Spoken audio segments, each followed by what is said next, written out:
આપણે સારા ગુણો પર શંકા કરીએ છીએ અને આપણને લાગે છે કે આપણી પાસે ખરાબ ગુણો છે. જ્યારે એવું લાગે કે ખરાબ ગુણો છે તમારી પાસે, ત્યારે શંકા ઊભી થતી નથી. નકારાત્મક ગુણો પર તમે શંકા કરતા નથી. થોડા હતાશ થાઓ છો તો કહો છો, ઓહ, કદાચ પસાર થતી કોઈ વસ્તુ છે, હું ખરેખર હતાશ નથી. આ રીતે હતાશાને દૂર નથી કરી શકાતી જેટલી કે સારા ભાવ સાથે. જો તમે ખૂબ સારું અનુભવો છો તો કદાચ આ માત્ર કામ ચલાવ છે.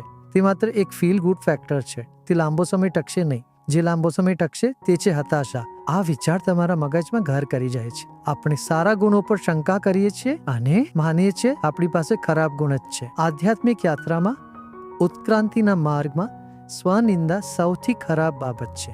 સ્વશંકા અને સ્વનિંદા તે દૂર કરવી જોઈએ.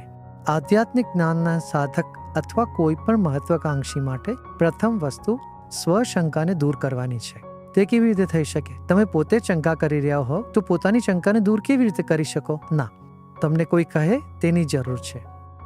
સ્વિમિંગ પુલની બાજુમાં ઉભેલા કોચની જેમ તે ફક્ત કૂદવાની હિંમત આપે છે.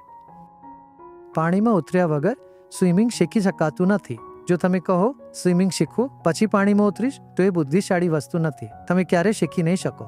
પરંતુ જ્યારે તમે જાણો છો કે જીવન રક્ષક ત્યાં છે અથવા માર્ગદર્શક ત્યાં છે, ત્યારે તમે ચિંતા નથી કરતા. સ્વિમિંગ શરૂ કરો છો કારણ કે માર્ગદર્શક ગમે ત્યારે કૂદીને તમને બચાવશે, ખરું ને?